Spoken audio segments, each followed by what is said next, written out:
Owning this car isn't what you think. When I bought the McLaren 765LT, it wasn't just another car purchase. I was replacing a couple of cars I absolutely loved, the McLaren 720 and the Aston Martin Vantage. This car is so amazing with the extra aggressive aero and the roof scoop and more active aero. When the opportunity arose, it was one I couldn't pass up. It's also a reward for all the hard work we've put into our business, so it means a little extra, especially since when this first came out, it was one of those cars that I said, one day I'm gonna have one of those. Even though it almost didn't happen because of the bank wanting more money down and the interest rates being so high. But eventually we got it figured out to something they liked, I liked, and we got the deal done. So after 18 months of ownership, was it worth it?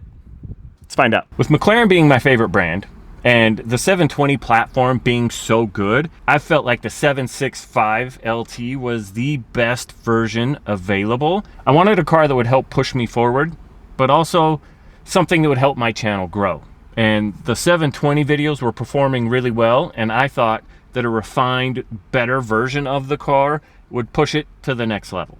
The best part of owning it is actually driving it. It is so great at going where you want it to go without having to worry about the back hitting curbs. It feels so perfectly balanced and intuitive to you think it does it. One of the best parts about owning this car is being able to share it with other people.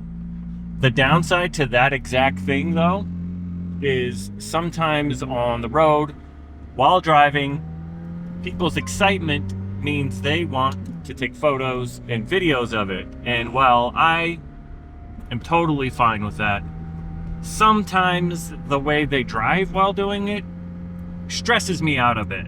And that is something I knew going into this, that a car that's this expensive was going to add a little more stress to me. It looks like a spaceship when it's sitting in the driveway or if it is cruising down the freeway. It is absolutely unique, amazing, aggressive, and exotic. There are other car brands that fill those boxes, but I don't feel like they do it in the same way that McLaren does, because every one of their cars has cool doors.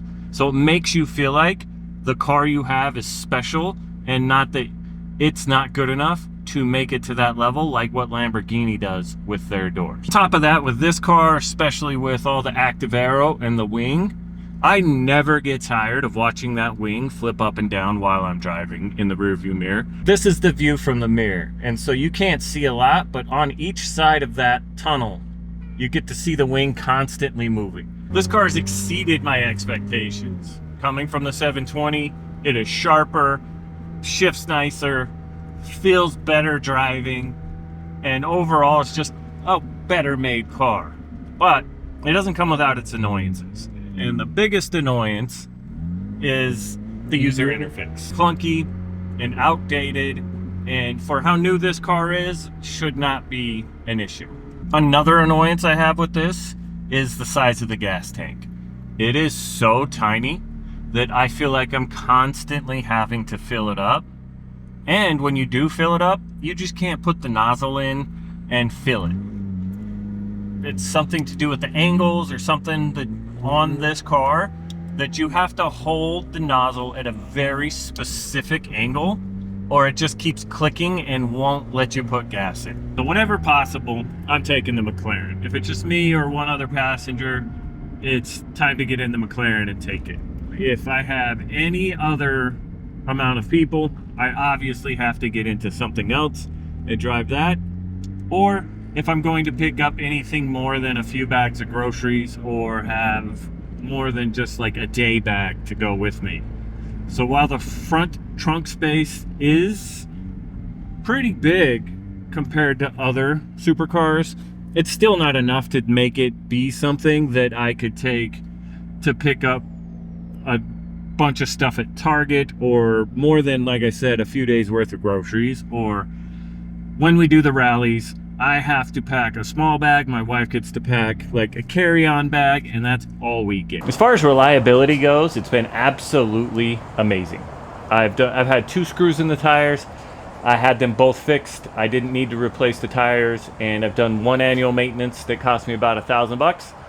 And for a supercar, that's amazing. This car was the right car at the right time. It fulfilled a need and a dream at the same time. It helped me reduce the total number of cars I had. If you're in the market for a car like a 765LT or honestly any other car, my advice to you is to wait for the perfect one for you.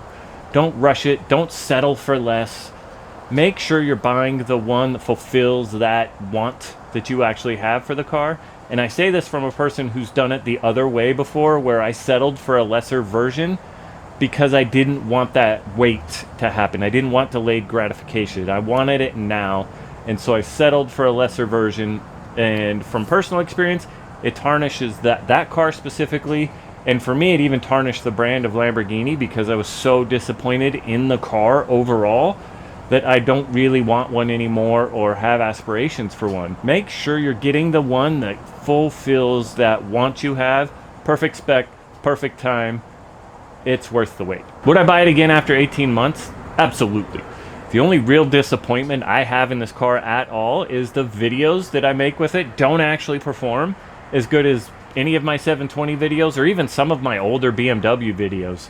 And that's a disappointment and a surprise to me because it's such a better version of the 720. If I do sell it, it won't be because I don't love the car. It will simply be because the way I use these types of cars are as savings accounts, and the market on the 765s is so good right now. The values are up to where I can make a really decent amount of money from my equity into the car that I can get something else and own it outright instead of making the big boy payments like I make on this. I haven't made up my mind yet. That's a decision we'll cover soon. But for now, the 765 has been everything I expected and more. It's been an absolutely perfect ownership experience up to this point.